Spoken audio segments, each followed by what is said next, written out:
नमस्कार, मी डॉक्टर सतीश नाईक. ग्रंथालीच्या आरोग्याची कॅप्सूल या उपक्रमामध्ये आपल्या सर्वांचं स्वागत आहे. मित्रहो, आज आपल्यासमोर मी जळगावात आहे आणि जळगावातले एक अत्यंत उमदा व्यक्तिमत्व आज माझ्यासमोर आहे.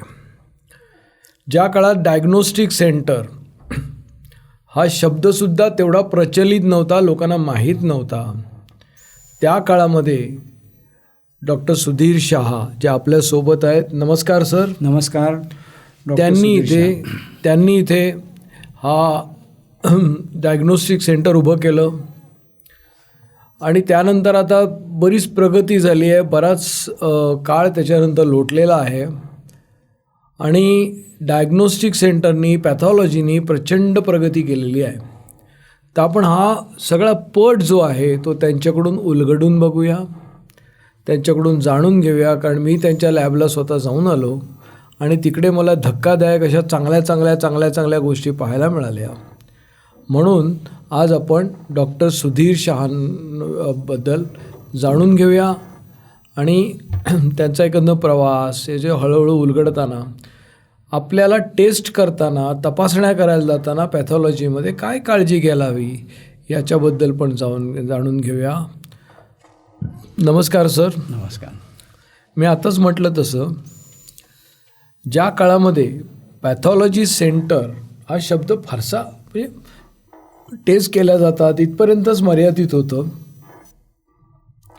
पण त्यावेळेला तरी तपासण्या खूप कमी होत्या आणि नंतर ही संख्या वाढत गेली. त्याच्यानंतर ॲक्रिडेशन यायला लागलं. त्याच्यानंतर त्यात खूप मला एका गोष्टीचं नेहमीच आश्चर्य वाटायला लागलेलं आहे की ज्या काळात खरी जी काही म्हणजे आर्थिक प्रगती होती ती शहरांमध्ये होती. तुम्ही ग्रँड वैद्यकीय महाविद्यालयासारख्या अत्यंत प्रतिष्ठेच्या मुंबईच्या कॉलेजमध्ये शिकलात आणि तरी जळगावामध्ये तुम्ही आता प्रॅक्टिस सुरू केलीत. तर नेमकं काय विचार होते तुमच्या मनात त्यावेळेला?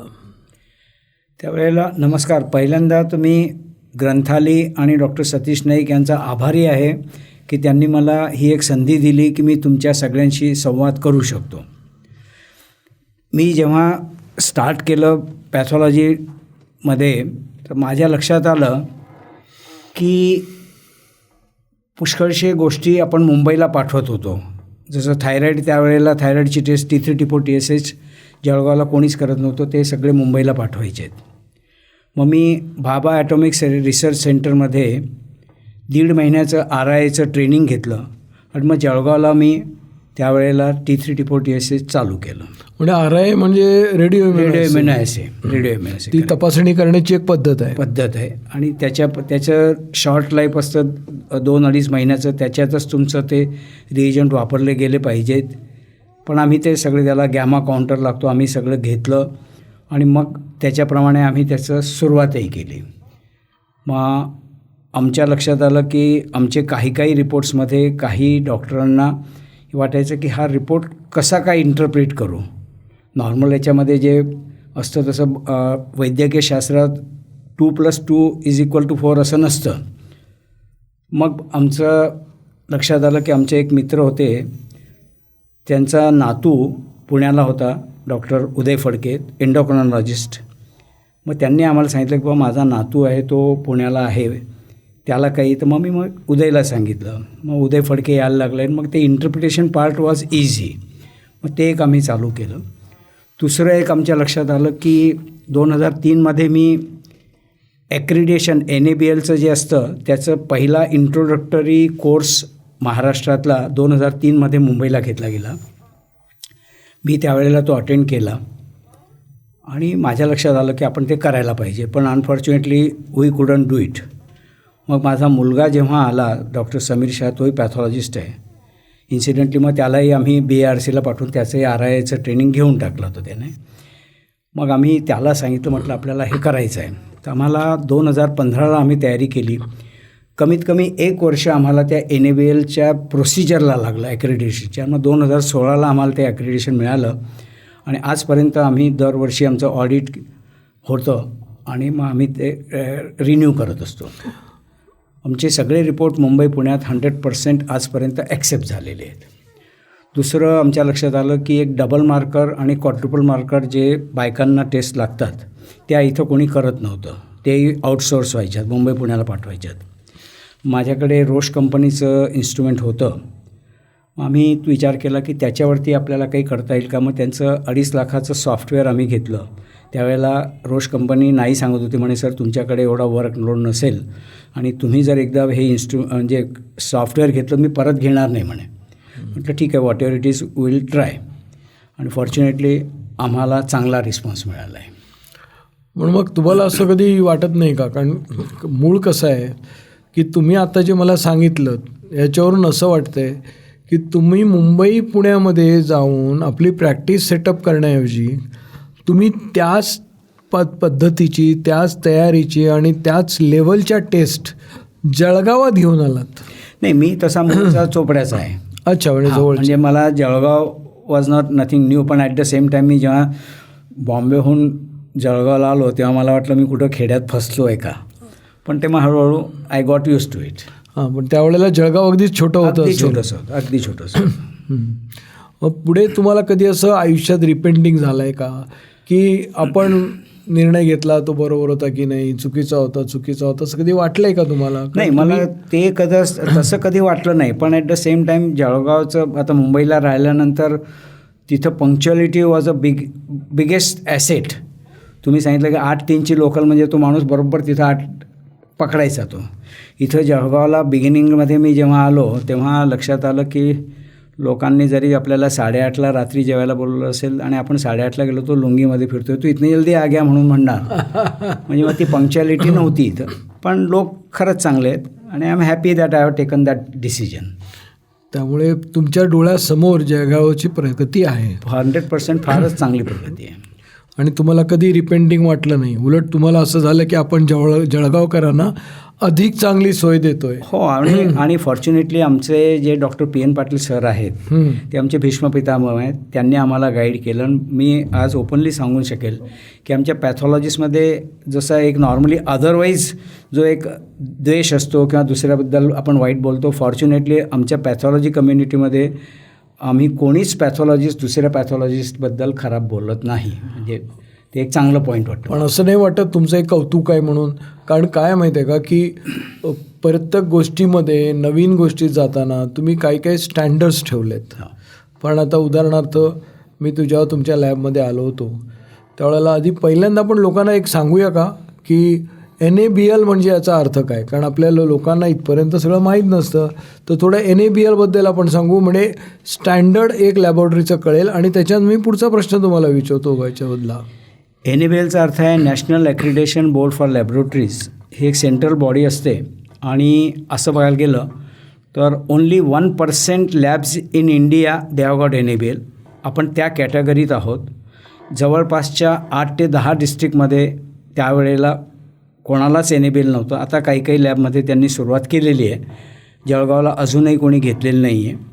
याच्यामागे परिश्रम भरपूर असतात. डेली आपल्याला इंटरनल कंट्रोल डेली त्या 30-40 टेस्ट जे असतील त्यांचं जे पॅकेज असेल ते सगळ्या टेस्ट मॉर्निंगलाच तुम्हाला रन कराव्या लागणार. त्या टेस्ट तुमच्याकडे दुपारी येवोत की नको त्याच्याशी त्यांचा काही संबंध नसतो.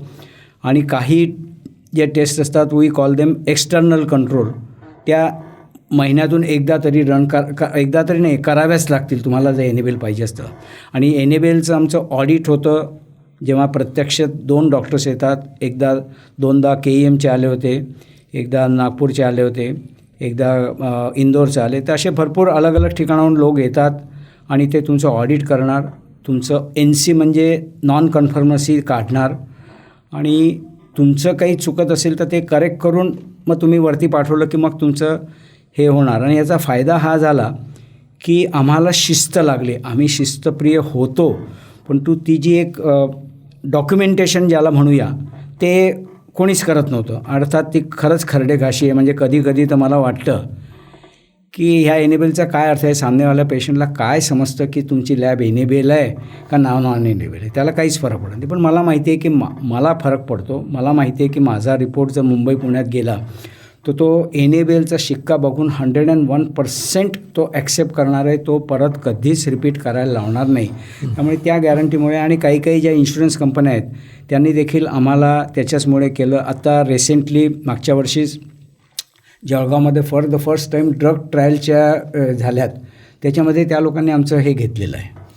म्हणजे एक प्रकारे असं बघायला गेलं तर तुमच्यावर कोणीतरी वॉच ठेवतंय. हो हो, तुमच्या रिपोर्ट्समध्ये खूप अचूकता यायला पाहिजे म्हणून असतंय आणि त्यामुळे तुमची जी प्रोसेस आहे त्याच्यावर लक्ष दिलं जातं. तुम्ही काय करता काय नाही. तुम्ही म्हणालात आता की रोज तुम्ही जवळपास सगळ्याच गोष्टी बघता, प्लस महिन्यातून एकदा बाहेरची एजन्सी येऊन याच्यावर लक्ष देते. म्हणजे एक प्रकारे पेशंटला अचूक रिपोर्ट मिळण्यासाठी म्हणून जे लागतं ती NABL आहे. मान्य सर? मान्य आहे. हो. आता आपला हा कार्यक्रम जो चालला आहे तो मुळात जीवनशैली किंवा जीवनशैलीचे सगळे प्रश्न याच्यामुळे चाललेला आहे, त्याच्याबद्दल बोलतो आपण. तर साधारणतः तुम्ही काय रेकमेंड कराल NABL किंवा ह्याच्या माध्यमातून किंवा इतर कुठल्याही माध्यमातून यातल्या सगळ्या साधारण टेस्ट कुठल्या करायला पाहिजेत? आता मला 53 वर्ष मेडिकल प्रॅक्टिसमध्ये झाली. बिगिनिंगच्या इयर्समध्ये मी कधीच लहान मुलांचा डायबिटीस बघितला नव्हता, पण तो आत्ताच्या रिसेंटली एक 20-25 वर्षामध्ये मी अगदी यंग डायबेटिक मी पेशंट बघतो की त्यांना लाईफलाँग इंजेक्शन घ्यावंच लागेल, त्यांचं ग्लुकोज मीटरवरती त्यांचं चेंजेस करावं लागतील. आणि कितीतरी यंग पेशंट्सला अगदी सडपातळ, ज्याला आम्ही इंग्लिशमध्ये टोफी म्हणतो, thin outside and fat inside, दिसायला अगदी स्लिम अँड ट्रिम, तरी देखील अशाही लोकांना हार्ट अटॅक येतो. तर याचा अर्थ कुठंतरी समथिंग वॉज रॉंग समवेअर, पण ते कुठं काही पिनपॉईंट होत नव्हतं. मग मी भरपूर वाचलं, मग लक्षात आलं की जेव्हापर्यंत तुम्ही तुमची लाईफस्टाईल चेंज नाही करत त्यापर्यंत तुम्ही कितीही श्रम केलेत, कितीही मॅरेथॉन केल्यात, कितीही डाएट कंट्रोल केला तरी तुमचं कमी होणारच नाही, लाईफस्टाईल चेंजेस नाही केले तर. मग मी त्या लाईफस्टाईलच्या याच्यावरती जास्ती भर द्यायला लागलो. लाईफस्टाईलमध्ये टेस्ट कुठल्या कराव्यात साधारणतः? असं टेस्टमध्ये बेसिक ज्या टेस्ट म्हणतो आम्ही की बाबा सगळ्यांनाच काही त्या एकदम हाय एंड परवडणार नाहीत, परंतु जे बेसिक आहे बुवा, एखाद्या वेळेला कोणी बिचारा हातमजुरीवाला आहे त्याला काही ॲडव्हान्स अल्ट्रा प्लॅटिनम जे आम्ही करतो ती काही शक्य नाही होणार. मग अशा वेळेला आम्ही त्यांना बेसिकमध्ये CBC कंप्लीट ब्लड काउंट, दोघं वेळची ब्लड शुगर, TSH थायरॉईडची टेस्ट आहे, लिपिड प्रोफाईल, युरिन कंप्लीट आणि किडनीच्या काही टेस्ट जसं युरिक ॲसिड, ब्लड युरिया आणि क्रिएटिनिन, ह्या एवढ्या टेस्ट आम्ही त्यांना रेकमेंड करतो बेसिकमध्ये. आणि जे अल्ट्रा प्लॅटिनम आहे त्याच्यामध्ये आम्ही त्यांना सांगतो की तुमचं फास्टिंग इन्सुलिन आणि HSCRP. आता फास्टिंग इन्सुलिन का करावा? तुमचं कितीही तुम्ही कंट्रोल केला, कितीही व्यायाम केला तरी पुष्कळ वेळेला कोणाकोणाचं वजन कमी होत नाही. त्याचं कारण असतं की देर इज अ इन्सुलिन रेझिस्टन्स, आणि म्हणून मग त्याचा तो फायदाच होत नाही. आता इन्सुलिनचं काम काय असतं की आपण जे काही जेवण करतो ते जेवण केल्यानंतर त्याचं सगळ्या याचं फूडचं रूपांतर ग्लुकोजमध्ये होणार आणि ते ग्लुकोज त्या पेशीत टाकण्याचं काम हा इन्सुलिन करणार आहे. आता इन्सुलिन जर आपण जे वारंवार खातो तर ते जर तुम्हाला ती फ्रिक्वेन्सी नाही कमी करता आली तर मग एक कधी 8-10 वेळेला आपलं तोंड उघडतंच. तर मग अशा वेळेला देर इज अ इन्सुलिन सिक्रिशन वाढत जातं, 5 मिलीग्राम, 10 मिलीग्राम, 50, 100, 200, पण कुठंतरी बॉडीची एक लिमिट येते. आणि मग जरी ॲबंडन्स ऑफ इन्सुलिन आहे बॉडीमध्ये तरी देखील द इन्सुलिन कॅनॉट ॲक्ट. आता ते जर इन्सुलिन ॲक्ट करत नसेल तर मग ग्लुकोज बॉडीमध्ये तयार होणार, मग ते जाईल कुठं शेवटी, मग ते मसलमध्ये थोडंफार ग्लुकोज जाईल, मग ते लिव्हरमध्ये जाईल आणि मग आपण पुष्कळ वेळेला बघतो किंवा there is a fatty liver म्हणून म्हणतो, मग ते तयार होईल. तरी देखील त्याची एक क्षमता असते. मग आता राहिलेलं कुठं जाईल, तर मग राहिलेलं मग ते फॅट सेल्समध्ये जाणार. फॅट सेल्स म्हणता की तुला वाटलं कंटेनर आण, मी तेवढी माझ्यामध्ये ताकद आहे, मी ॲब्सॉर्ब करेल, आणि मग तो फॅट तयार होते. तर ते जर तुम्हाला सर्कल तोडायचं असेल तर तुमची जी फ्रिक्वेन्सी आहे, आम्ही त्याला इंग्लिशमध्ये म्हणतो टाईम रिस्ट्रिक्टेड ईटिंग किंवा टाईम रिस्ट्रिक्टेड फीडिंग, किंवा तुम्ही 2 किंवा 3च वेळेला जेवा. आता तुम्ही म्हणाल की हे बोलणं फार सोपं आहे, करणं मुश्किल आहे. आय ॲक्सेप्ट, मी ॲग्री करतो किंवा ते इम्पॉसिबल आहे की असं कमी करता येईल. मग अशा वेळेला काय करावं की तुम्हाला सकाळी वाटलं तर तुम्ही ताक घेऊ शकता. अगदीच भूक लागली तर तुम्ही काकडी, टमाटा, गाजर, मुळा असं काही घेऊ शकतात.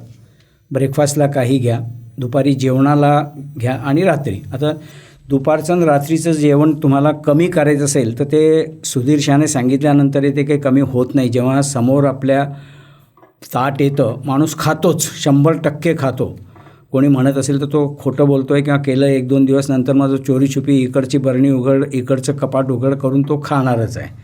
मग त्याच्या अगोदर म्हणून काय करावं की जेवणाच्या एक 20 मिनटं अगोदर तुम्ही काकडी, टमाटा, गाजर, मुळा आणि ज्याला डायबिटीस असेल त्याने बीट, ह्या 5 गोष्टी घ्याव्यात आणि चांगल्या 8-10 पीसेस घ्यावेत लहानशा थाळीमध्ये आणि अगोदर त्याच्याने पोट भरून घ्या. तुमची जी पोटाची थैली आहे, समजा 1-2 लिटरची तुमची थैली आहे, तुम्ही जर 1 लिटरने ते पोट भरून घेतलं आणि मग जेवायला सुरुवात केली तर पोटाला मग कळतं की बुवा आता आपलं अर्ध्या जेवणानंतरच पोटाच्या लक्षात येईल की माझं पोट भरलेलं आहे आणि तुम्हाला एक सेन्सेशन येऊन जातं की आता माझं पोट भरलं आहे, देअर यू कॅन स्टॉप. म्हणजे तुमचं जेवण ऑटोमॅटिकली कमी होणार. त्यामुळे फास्टिंग इन्सुलिन HSCRP, आपण कोरोनाच्या वेळेला CRP म्हणून एक टेस्ट करत होतो, सी रिॲक्टिव्ह प्रोटीन. HS चा अर्थ असा आहे की it is a high sensitivity CRP, म्हणजे अतिसूक्ष्म डॅमेज जर बॉडीत कुठं चालू असेल तर तो त्याच्यात डिटेक्ट होणार. नंतर अल्ट्राप्लॅटिनममध्ये आपण CBC, complete blood count, haemoglobin, WBC count, platelet count करतो आहे.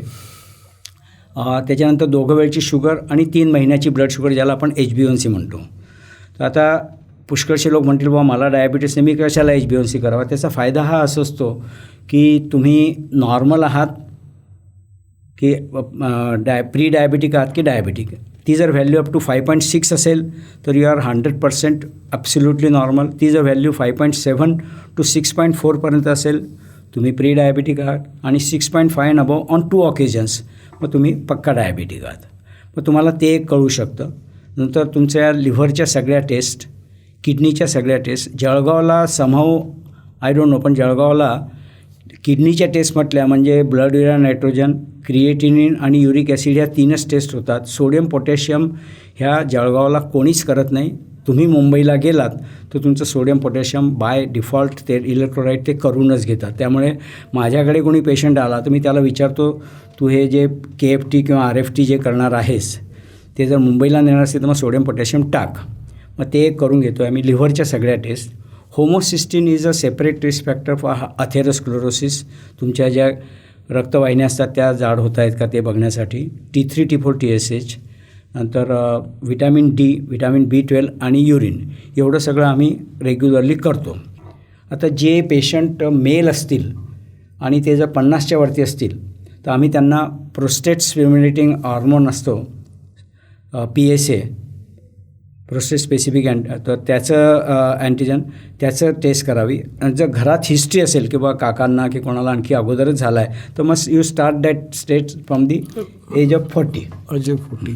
तुम्ही मगाशीच म्हणालात की सगळं आता यंगर जनरेशनमध्ये व्हायला लागले.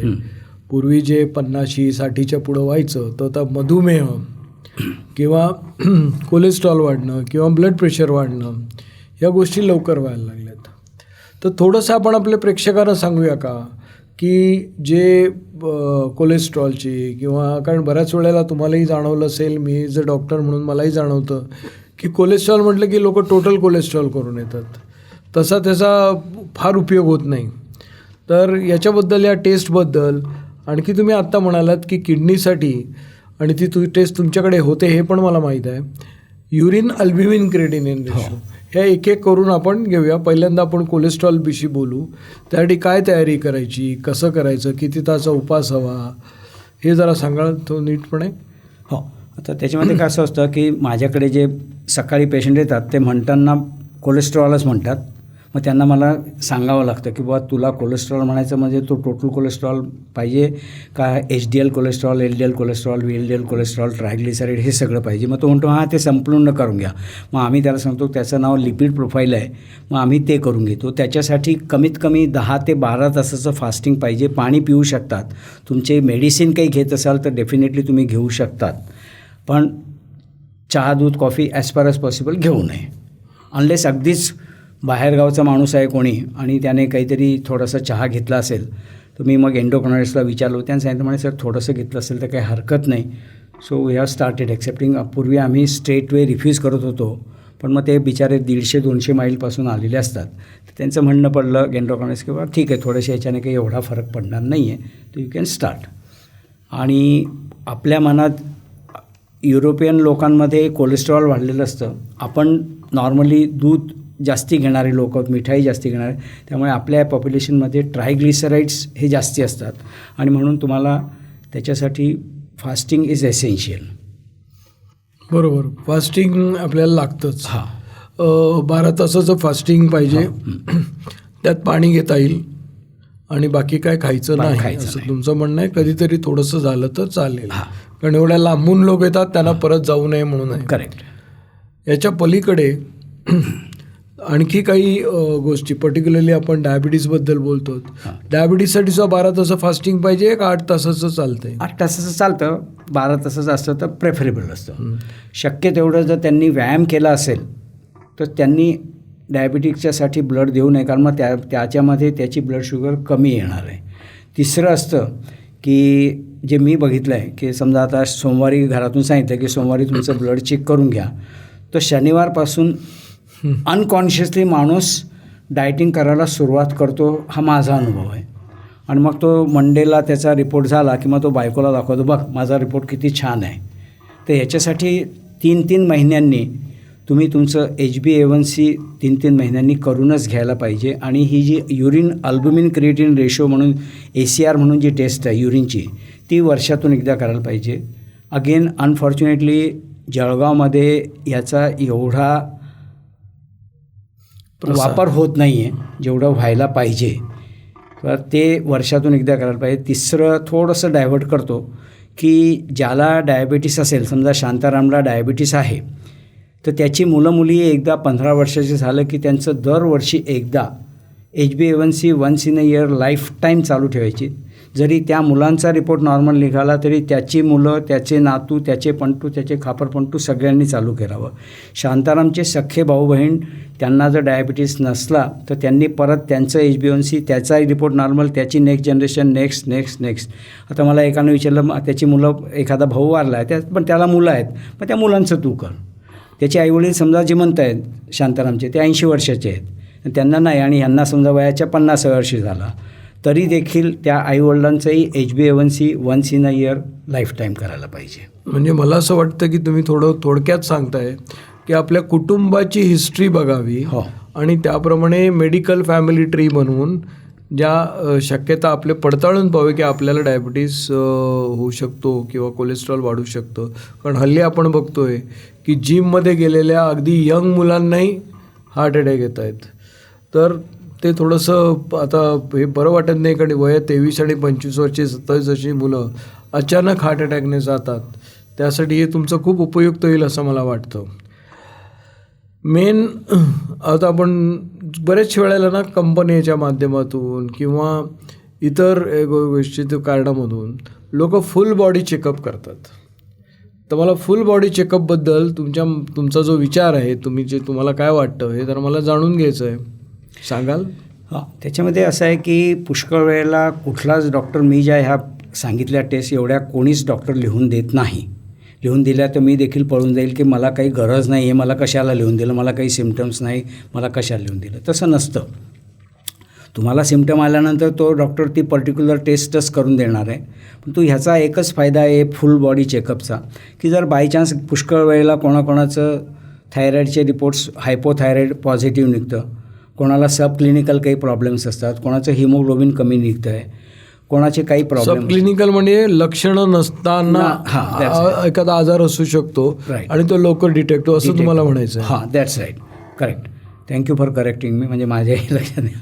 आणि ब्लड शुगर मी बघितलं आहे की 300-400 ब्लड शुगरवाले अगदी थिन अँड स्लिम लोक, त्यांचे जेव्हा आम्ही रिपोर्ट देतो मग ते भांडायला येतात माझ्याशी की कसा काय रिपोर्ट देऊन टाकला, मी तर अगदी मस्त फिरतो आहे, ॲडमिट नाही, काही नाही, 300-400 ब्लड शुगर देऊन टाकली, मला काहीच त्रास नाही.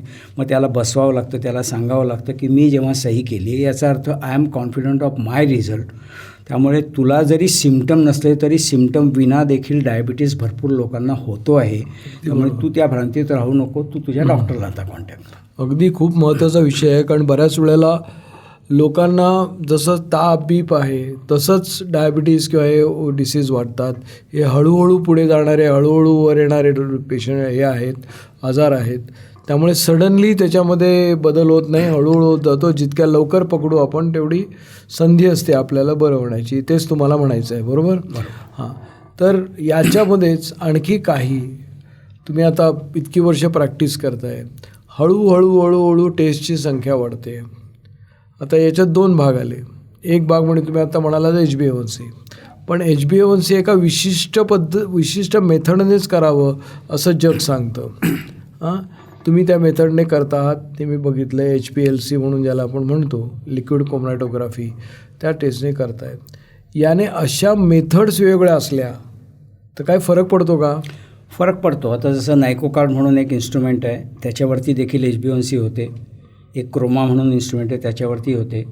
पण बेकमन कोल्टरचं एक चांगलं मशीन आहे, त्याच्यावरती होणार, ती 100% चांगली राहणार. आमच्याकडे रोस्टचं आहे, त्याच्यावरती आमच्याकडे बायोरॅडचं D10 आहे, त्याच्यावरती केलं तर 100% त्याचे रिझल्ट्सची गॅरंटी असते.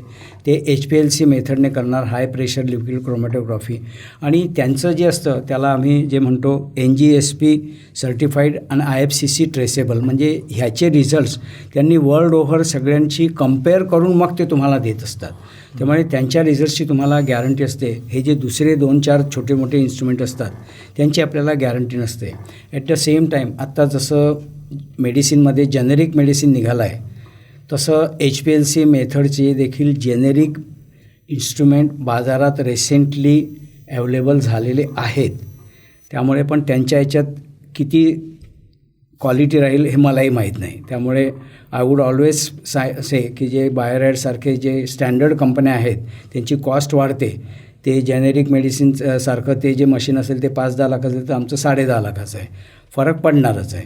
त्यामुळे केव्हाही मग तुम्ही तपासून बघा की तुम्ही HPLC मेथडने करतायत की नाही, आणि त्याप्रमाणे प्रोसीड व्हा. मग आपण नॉर्मली हे जे ठरवलं जातं नॉर्मल चांगलं किंवा मेथड कुठली बरोबर, त्याच्यामुळे काहीतरी अभ्यास असतो. जसं आता आपण HPLC मेथडने जे करतो त्याच्यामध्ये कुठेतरी UKPDSमध्ये झालेला अभ्यास, UKPDS ही एक मोठी त्यांनी रिसर्च केला होता. त्यावरून कळलं की डायबिटीसमुळे शरीरात काय गोंधळ होतो आणि शुगर कंट्रोल केली की ते सगळं नॉर्मल आहे, ते बदले. त्या मेथडप्रमाणे HPLC मेथड आली. तशा सगळ्याच्याच बाबतीत असतात नॉर्मली. त्यामुळे त्या सतत तुम्ही त्याच्यावर अभ्यास करत असता. मला आत्ता थोड्या वेळापूर्वी तुम्ही सांगितलं की मी टाटा याच्यामध्ये गेलो होतो आणि तिकडे ते तुम्ही रेडिओ इम्युनो ॲसिडचं सगळं BARCला तुम्ही गेला होतात आणि करून आलात. मला असंही कळलं आहे की चांगले सायटॉलॉजीचे रिपोर्ट देता यावेत म्हणून तुमच्या पत्नीला तुम्ही खूप लांब चंदीगडला पाठवलं होतं. आता ह्याच्या मागची भूमिका तुमची अशी नक्कीच आहे की आपल्या पेशंटला बेस्टच मिळालं पाहिजे, चांगलंच मिळालं पाहिजे. तर थोडंसं मागे जाऊन आपण त्याच्यावर बोलूया. त्याचं आमच्या लक्षात आलं की मी एकटा देखील कुठंतरी कमी पडत होतो. आणि आमच्या रोटरीच्या एका कॉन्फरन्सला गेले असताना माझ्या मिसेस सांगितलं की मला टेक्निशियनचं ट्रेनिंग घ्यायचं आहे. म्हटलं आपली मुलं लहान आहेत, त्यांना सोडून मुंबईला 1 वर्ष राहायचं आहे. पण ती म्हणे नाही, मला शिकायचंच आहे. मग ती 1 वर्ष मुंबईला राहिली आणि मग तिने ते सर्टिफिकेट कोर्स केला. त्याच्यानंतर मग एक आमची फ्रेंड आहे सुमित्रा डॅश म्हणून, ती PGIला डायरेक्टर होती तिथं. तिने सांगितलं की छायाला पाठव. छाया म्हणे मला काही एवढा एक्सपिरियन्स नाही. मग म्हटलं ठीक आहे. मग टाटा कॅन्सरला आम्ही त्यावेळेला अगोदर तिला, म्हणजे तुमची माझी मिसेस आम्ही तिला टाटा कॅन्सरला 3 महिने राहिली. मग नेक्स्ट इयर PGI चंदीगडला पाठवलं. त्यावेळेला डेली पेपरमध्ये यायचं की आज चंदीगडमध्ये एवढे मारले गेलेत, खलिस्तानींचं जोरात चालू होतं, त्यामुळे सगळं शूट आउट होत आहेत, एवढे मेलेत. मला सगळ्यांनी नाही सांगितलं, म्हणजे सुधीर छायाला काही पाठवू नको. मग मी त्यांना एकच सांगितलं की MD पॅथॉलॉजीला देखील PGI चंदीगडमध्ये सुखासुखी ॲडमिशन मिळत नाही. शी इज जस्ट अ टेक्निशियन. आणि ते एक छोट्याशा गावाची, ते प्रायव्हेटमध्ये, चला बुवा इन्स्टिट्यूटची असेल तर आणखी पुन्हा एक फरक पडतो. तर म्हटलं तिला ॲडमिशन मिळाली आहे, मेली तरी चालेल, शहीद होऊन मरेल, पण मला त्याचं ट्रेनिंग करून घ्यायचं आहे. फॉर्च्युनेटली शी कुड डू इट आणि आम्ही दोघांनी ते करू शकलो. म्हणजे पण ही कल्पना किती छान आहे की मदतीची गरज आहे, पण सोबत त्यांना अतिशय चांगलं ट्रेनिंग घेऊन मगच सुरू करायची पद्धत. ही तुमची कल्पना खरंच मला कौतुकास्पद वाटली. आता आपल्याला मुख्य गोष्ट अशी आहे की कॅन्सर हा सध्याचा एक कळीचा विषय आहे. कॅन्सरच्या बाबतीत काही तपासण्या आहेत का? त्या तपासण्या आपल्याला काय सांगतात?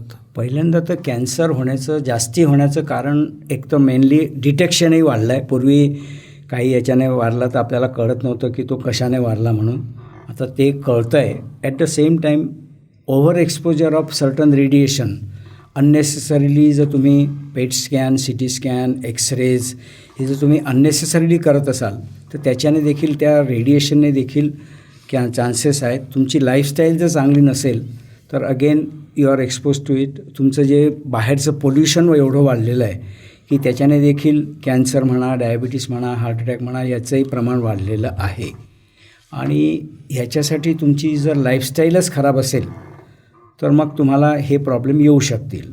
म्हणून आत्ता थोड्या वेळापूर्वी जे आपण बोललो की PSA माणसाने करून घ्यावा, कारण माणसाला जसं बायकांना गर्भाशयाचा कॅन्सर हा सगळ्यात कॉमन कॅन्सर हे सगळ्या जगाला माहिती आहे. माणसाला प्रोस्टेटचा कॅन्सर हे कितीतरी लोकांना माहिती नाही आहे. मी जेव्हा त्यांना सांगतो तर ते माझ्याकडे असे बघतात की हे क्या बोल रहा है म्हणून.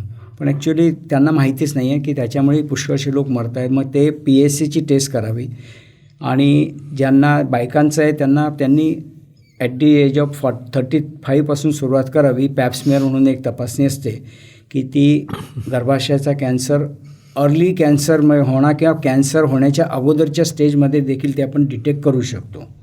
बायकांनी त्यांचं सेल्फ ब्रेस्ट एक्झामिनेशन करून घ्यावी. त्याच्यासाठी काही डॉक्टरकडे गरज नाही. आणि जर त्यांना असं वाटलं किंवा मला काही लंप वाटतो आहे तर पुष्कळसं आपल्या इंडियामध्ये संकोचामुळे त्या बायका आपल्या नवऱ्यालाही सांगत नाही, मग leave about meeting a doctor. तर तिथं सांगावं. सर लंब म्हणजे गाठ गाठ असेल तर ती गाठ चटकन त्याचं काय असेल विश्लेषण करून घ्यावं. नॉट नेसेसरी की प्रत्येक गाठ म्हणजे कॅन्सर आहे असं नाही आहे, पण to let that doctor decide. आणि ते लवकर स्टेजला गेल्यानंतरच मग करता येईल. आपण वाट बघतो आणि ते मोठा गोळा झाल्यानंतर मग पळापळ करतो. तर म्हणून ते एक सेल्फ ब्रेस्ट एक्झामिनेशन. दुसरं CA 125 हे ओव्हरीसाठी आहे. CA 19.9. पॅनक्रियाटिक कॅन्सर हा आत्ता फार कॉमन झालेला आहे, may be because of the लाईफस्टाईलमुळे, पण भरपूर लोकांना पॅनक्रियाटिक कॅन्सर होतो आहे. आणि मग तुमचं CBCमध्ये तुमचं ल्युकेमिया, मायलोमा, मल्टिपल मायलोमा, हॉजकिन्स हे सगळे तुम्हाला डिटेक्ट करता येतात. म्हणजे एक प्रकारे कॅन्सरवर पण खूप आता तपासण्या झाल्या. त्याच्यात अनेक प्रकारचे कॅन्सरचे तुम्ही आत्ता आम्हाला सांगितलं. CA 125 म्हणा किंवा CA 19.9 हे बेसिकली अँटीजेनच आहेत, तर आपण शोधतो. मला आणखी एक गोष्ट हल्ली जाणवते, ती म्हणजे दिवसेंदिवस लोकांमध्ये हाडांचे प्रश्न, हाडं ठिसूळ झाली आहेत, कमजोर झाली आहेत, याबद्दल प्रश्न येतात. कित्येकांचे गुडघे दुखत आहेत, कित्येकांचे कंबर दुखते आहे. बेसिकली ह्या सगळे प्रश्न जेवढं वय वाढतं आहे, वयोमान वाढतं आहे लोकांचं जगण्याचं, तेवढे जास्त होत आहेत. तर याच्याबद्दल लवकर जागरूक होण्यासाठी काय करता येईल, काय आहेत टेस्ट? त्याच्यामध्ये पहिली गोष्ट तर आहे की परत तुमचं टेस्ट करण्याच्या अगोदर तुम्ही तुमची लाईफस्टाईल सुधारा, तुमचं खानपान सुधारा. तुमच्या जेवणामध्ये हिरव्या पालेभाज्या भरपूर आल्या पाहिजे, सकाळ संध्याकाळ दोघंही वेळेला. तुमचं काकडी, टमाटा, गाजर, मुळा ज्याला मी म्हणालो की सॅलड म्हणतो, ते जास्ती पाहिजे. आपली जी प्रतिकारशक्ती आहे, मी थोडासा डेव्हिएट होतो आहे, तुमची जी प्रतिकारशक्ती आहे ती मोठ्या आतड्यामध्ये 300 अब्ज मायक्रोबायम असतात, ज्याला आपण बॅक्टेरिया, व्हायरसेस आणि फंगस, आणि ते 50% आर गुड, 50% आर बॅड. ते तुमचं सगळं प्रतिकारशक्ती ते मॅनेज करताय. तर तुम्हाला जर त्यांचं चांगलं करायचं असेल तर तुम्हाला तुमची लाईफस्टाईल चांगली ठेवावीच लागेल. आणि ह्या ज्या हाडांच्यासाठी जे आहे, पूर्वी लोक 2-2, 4-4, 5-5 मैल फिरायला जायचे आता सध्या घरातल्या घरात देखील कोणी फिरत नाही आहे. त्यामुळे कुठंही जायचं असतं तर प्रत्येकजण कारचा वापर करतो आहे. पायी पायी कोणीच चालत नाही आहे. पहिली गोष्ट म्हणजे तुम्ही तुमचं वॉक चालू करा. तिसरं, तुमचं ज्या तपासण्या असतात त्या तुमचं डॉक्टर, आणि ह्याच्यामध्ये एक सांगू इच्छितो की जरी जे सगळं सांगतो आहे मी, हे सगळे रिपोर्ट तुमच्या डॉक्टरांना दाखवून त्यांच्या सल्ल्यानुसारच काहीही करा. गुगल डॉक्टर होऊ नका. Don't start treatment on your on. ह्या रिपोर्टमध्ये काही निघालं देखील तरी त्याला ट्रीटमेंट द्यायची की नाही, लेट दॅट डॉक्टर डिसाईड. तुम्ही ते करू नका. सेल्फ मेडिकेशन नको. सेल्फ मेडिकेशन नको. आता ह्याच्यामध्ये ठिसूळपणा वगैरे जो येतो त्याच्यासाठी काही टेस्ट असतात की कॅल्शियम, फॉस्फरस, नंतर व्हिटॅमिन डी, आणि काही वेळेला जर कॅल्शियम वाढलेलं असेल तर मग आम्ही त्यांना PTH म्हणून एक टेस्ट असते ती करायला सांगतो. तर ह्या सगळ्या दॅट इज बेसिकली हॉर्मोन आहे कुठला तरी. पॅराथायरॉइड हॉर्मोन असतो तो PTH, तो करावा लागतो. म्हणजे त्या ग्रंथी आपल्या थायरॉइडच्या मागे असतात आणि त्याच्या हाडाच्या सगळ्या चलनवलनामध्ये त्यांचं काम असतं. राईट. म्हणजे मुलं लहान असताना सुद्धा ती जर वाढ चांगली होत नसली, काय होत नसली, तरी आपल्याला पॅराथायरॉइड बघायला लागतो का? हो, पॅराथायरॉइड तिथेही बघायला पाहिजे. आणि थायरॉइडही भरपूर लोकांमध्ये पॉझिटिव्ह निघतो आहे. तर मला वाटतं की लाईफस्टाईलमुळे भरपूर ते चान्सेस वाढत आहेत. तर तुम्ही सबक्लिनिकली तुम्हाला असं कधी वाटलं की बुवा काही प्रॉब्लेम आहे तर मी असं सांगेल की बुवा तुम्ही थायरॉइडची टेस्ट करून घ्यायला काही हरकत नसते. प्रेग्नन्सीमध्ये थायरॉइडचं किती महत्त्व आहे गरोदरपणामध्ये? त्याच्यामध्ये असं राहील की जर एखाद्या स्त्रीला प्रेग्नन्सी झाली आणि ज्या दिवशी डॉक्टर म्हणतो तुमची प्रेग्नन्सी टेस्ट पॉझिटिव्ह आहे तर इमिजिएटली तिने थायरॉइडच्या टेस्ट करायच्या, तो रिपोर्ट डॉक्टरांना दाखवायचा आणि मग त्यांचं जे काही गोळ्या औषध असेल, कारण मग त्यावेळेला आई आणि बाळ 2 लोकांच्या रिक्वायरमेंट असतात.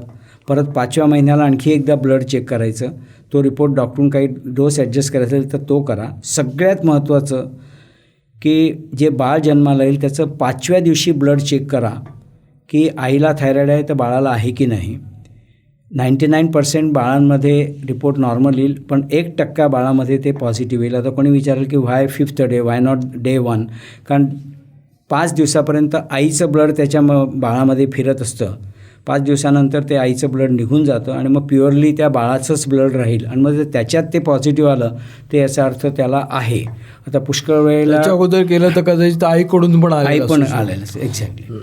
पुष्कळ वेळेला डॉक्टर गर्दीत असतो, इमर्जन्सीत असतो, तो कोणाला तरी सांगून जातो की याच्या बाळाचं करून जा. डॉक्टर आता सगळे सांगतायत त्यामुळे ते मी I don't blame the doctors, पण पुष्कळ वेळेला आपल्या लक्षात येत नाही आणि आपण करत नाही आणि मग ते बच्चू 2.5-3 वर्ष झालं, बाकीचे सगळे चांगले वाढत आहेत आणि आपला बच्चू जसा थोडासा कमजोर वाटतो आहे किंवा काही कमी वाढ दिसते, मग आपण डॉक्टरकडे जातो. मग पीडियाट्रिशियन म्हणतो तुम्हाला थायरॉइड आहे, ह्याचंही चेक करा. आणि जर ते पॉझिटिव्ह निघालं तर मग त्याची जी ग्रोथ, नैसर्गिक ग्रोथ व्हायची होती ती आपल्या हाताने कुठंतरी खुंटली आणि ती तुम्हाला कधीच मिळणार नाही आहे. बरोबर. कारण थायरॉइडचं सगळ्यात महत्त्व आहे ते मेंदूची क्षमता वाढवण्यामध्ये. त्यामुळे बऱ्याच वेळेला थायरॉइड असेल आणि त्याची व्यवस्थित ट्रीटमेंट झाली नाही बाळाला तर कित्येक वेळेला मानसिकदृष्ट्या किंवा इतर बुद्ध्यांकाच्या दृष्टिकोनातून थोडं कमजोर अशी मुलं होतात. हे बरोबर आहे का सर? बरोबर आहे, करेक्ट आहे. ओके. आता आपण मुलाखतीच्या शेवटाकडे येतो आहे. मी एक गोष्ट जाणवली मला की तुम्ही अतिशय सुंदर रीतीनं पेशंटला एक्सप्लेन करता. सुरुवातीच्या काळापासून आतापर्यंत जळगावामध्ये आपण ज्यावेळेला बोलतो त्यावेळेला लोकांना आधी पहिली टेस्ट समजावून सांगायला लागते किंवा कसं?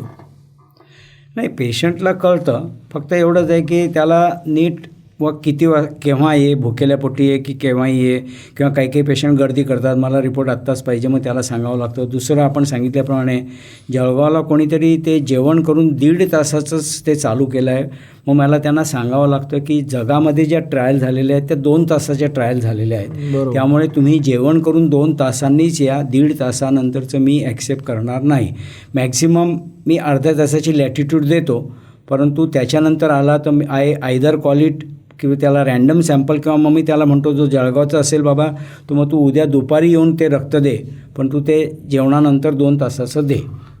म्हणजे बरोबर, ते एकदम रिपोर्ट ॲक्युरेट पाहिजे, नाही तर आपल्याला चूक होईल. आता डायबेटिकमध्ये जरी परत तो इथं मुद्दा येत नाही तरी मी सांगू इच्छितो की पुष्कळ वेळेला डायबिटीस, आता मी कितीतरी घरांमध्ये ते बघतो आहे की तो प्रचलित आहे, पॉझिटिव्ह आहे. आता एखादा यंग डायबिटिक म्हणा किंवा एखादा ओल्ड पर्सन म्हणा, आज संडे आहे, नॉर्मली ते दादाजी डायबिटिक ज्यांना आहे ते समजा सकाळी 7ला उठतात आणि त्या दिवशी समजा ते 7, 7:30पर्यंत उठले नाही, तर नातू विचारतो आजीला की दादांना उठवू का? तर आजी म्हणते झोपू दे रे, आज संडेचा दिवस आहे, झोपू दे त्यांना, ॲक्सेप्टेड, नक्की झोपू द्या, परंतु हलवून बघा आणि जर त्याने रिस्पॉन्स दिला तर दॅट मीन्स ही इज म्हणजे बेशुद्ध नाही आहेत. पुष्कळशा वेळेला ज्याला आम्ही हायपोग्लायसेमिया म्हणतो त्याच्यामध्ये काही पेशंट्स दगावलेले आहेत. बाय द टाईम आपण म्हणतो की आता 10 वाजलेत, 11 वाजले, ते अजून का उठले नाहीत, मग त्याला हलवायचं आणि मग लक्षात येतं की हे रिस्पॉन्ड करत नाही. By the time you admit, doctor म्हणतो तुम्ही फार लेट आलेत आणि द पेशंट इज डेड. म्हणून हे जरी ह्या याच्याशी संबंध नाही, पण मी जे बघितलं आहे म्हणून मी आज सांगू इच्छितो की बा तुम्ही ती काळजी घ्या. मग आता मधुमेह एवढा वाढतोय तर त्यांनी औषधं घेऊन यायला पाहिजे टेस्ट करायला, इन्शुलिन घेऊन यायला पाहिजे का कसं यायला पाहिजे? बिगिनिंगमध्ये सकाळी तर भुकेला पोटी येतोच, पण त्याची जी दुसरे मेडिसिन असतील काही ब्लड प्रेशरची म्हणा किंवा आणखी काही, त्याने नक्की घ्यावी, त्याचा काही संबंध नाही. इन्सुलिनचं त्यांनी त्याच्या डॉक्टरांनी जे सांगितलं असेल त्यांच्या इन्स्ट्रक्शन्सप्रमाणे त्याने फॉलो करावं. कारण देअर वी कॅनॉट से किंवा त्याने कसं यावं, लेट हिज डॉक्टर डिसाईड.